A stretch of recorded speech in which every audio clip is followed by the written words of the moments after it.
The nurse opened the door to Brandon's hospital room and Hannah stepped in. Brandon sat in a chair by the window, staring out at the bare trees in the snow-covered park and the small lake beyond. His face was puffy and sullen from the medication. His shoulders were hunched, like those of an old man, and Hannah felt chilled by the similarity to her grandfather and to her mother all those years ago. Jesse had left to make a 1-hour-long drive into Kamloops for supplies that morning. He had made a point of joining her for each of her visits over the last week, worrying she would fuel Brand's delusions with more of Alex's stories. This was her first chance to see her brother alone since she'd talked to Alex on Eugene's rock. "Bran," Hannah said, from the door. He swung his head towards her voice, but he didn't look directly at her, but at the ceiling above. She whispered, "Are you in there?" Or was she talking only to this mystery, his illness? She hesitated, then spoke up so he would hear her. "I've come to ask you something," she said. "How do I help you? How do I bring you home?" Brandon blinked at the fluorescent light above her head. If he had heard her, he didn't seem to understand. "Brandon!" she shouted, but she didn't move any closer. "Tell me what I need to do. How do I fix this?" Her brother startled at her raised voice and looked directly at her, but seemed puzzled and afraid. Then his gaze traveled back to the light above. "Where are you?" she asked him. When he still didn't answer, Hannah slid down the hospital wall to sit on the floor, her face in her hands. After a time she heard a light thump and looked up to see that a hummingbird had hit the window and was now fluttering against the glass, apparently bent on attacking a reflection at itself. Hannah stood to watch the bird. Snow drifted down over the landscape behind it. Bran had turned towards the movement at the window too. The bird flew off only to return, to beat against the glass as if it, and not Brandon, was inside a cage. Its shadow quivered frantically on the hospital wall. She had to get out. She had to get out. Hannah tried the door, forgetting that the nurse had to open it from the outside. "Hannah," Brandon said. She turned to find him looking around the room as if in an attempt to locate her. The hummingbird's wings vibrated on the surface of the glass behind it. "Hannah." His voice sounded hoarse and hollow. Then he found her at the door, her hand on the doorknob. "Hannah, wait." "Brandon?" she asked. "Is that you?" She crossed the room to put a hand on his arm, but felt nothing of her brother's presence. He was as absent as her mother had been, though here his body was, sitting in front of her. "Help me," he said. "Please help me." His accent was that of a native Shuswap speaker. This was not her brother. The hummingbird flew off and Hannah pulled her hand away. "What do you want me to do?" "Take me home. They won't let you. Help me go to the river." "The river." "Please," he said. "The medicine they give me makes me slow and stupid. I can't do anything here. Let me go back to the river. I'll release the boy.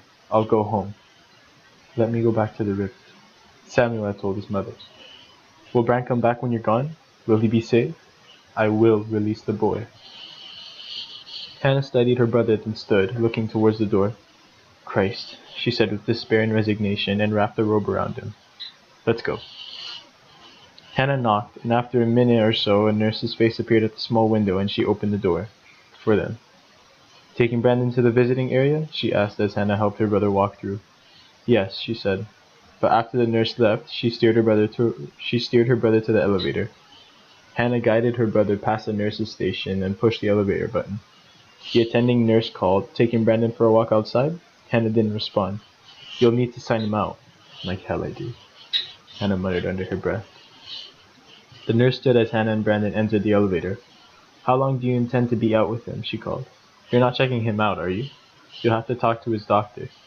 Hannah pushed the button for the ground level. "Hey, wait!" the nurse shouted, but the elevator doors closed. Abby barked for her tether line as Hannah helped Brandon out of the truck. She wrapped him more tightly in the robe they'd brought from the hospital and got him to slip on the Crocs Jesse had left by the back door. As she walked them to the river, she regretted not grabbing coats for Brandon and herself as well to protect them from the cold and light snow. Once they reached the shore, Brandon kicked off the shoes and headed straight for the water. but before he had reached it, he stumbled to the ground. Hannah pulled him up by the arm, but he was so shaky he could barely stand. "Help me," he said. "Help me into the water." It was so cold, so terribly cold. Both Hannah and Brandon flinched as she stepped him in. When she was up to her thighs, she would take him no further. Any deeper and the current would suck them both down. Brand struggled to get out of Hannah's grip and deeper into the water, but she hung on as she fell to her knees with him. Brand turned on his back, and Hannah found herself holding him as a preacher might when baptizing a new believer. Brand's billowing hospital robe, the white, freckled skin of his flailing arms. Brand threw back his head, submerging his open eyes and mouth, looking up at her through the river water. He didn't try to right himself. In that moment, Hannah understood there was no mystery. Her brother had asked for her help to take his own life. "Oh, God, no!" Hannah cried. She hauled him to the surface. Brandon coughed and strained for breath as she dragged him back to shore and pulled him part way out of the water. Low overhead, an eagle carried one of Stu's pink flamingos. The plastic ornament was nearly too heavy for the bird. The eagle hit the burnt railing of the bridge with it before landing on the shore nearby to peck at the pink plastic as if it were sand and flesh. A world gone mad, Hannah thought. She had gone mad. What the hell had she just done? "Take me back into the water," Brandon pleaded. "I won't let you die. Dying is better than living like this. You're sick. You don't know what you're saying." "I know more than you know. Let me go home." "Brand, you are home." "Hannah, please." He was shivering, and his voice was faint. "Take me back into the water." "I can't," she said, and repeated herself as she shook her head. She couldn't sink any further into this madness with him, into that dark water where her mother had gone. Elaine had drowned here. Instead, Hannah rocked this stranger, her brother, as they both shivered in the water mist, as in the watery winter light. Brand stood on the surface of the water, watching his sister rock his body, waiting to see if she would take the boy back into the river. He had waited for weeks near this shore, resisting the river's constant pull on him, both hoping and fearing the boy would find his way back into the river. If he did, Brandon's body would die as the mystery slipped back into the river. Brandon would then be free to awaken within himself, but only if his body was revived. He needed someone there with him. He needed someone to save him. He had done what he could to alert Hannah of his presence, taken advantage of her few receptive moments to reach out to her. When she rose from sleep, hoping that she saw him and understood. Only minutes ago he believed Hannah was about to offer him the opportunity he had been waiting for, to find his way home.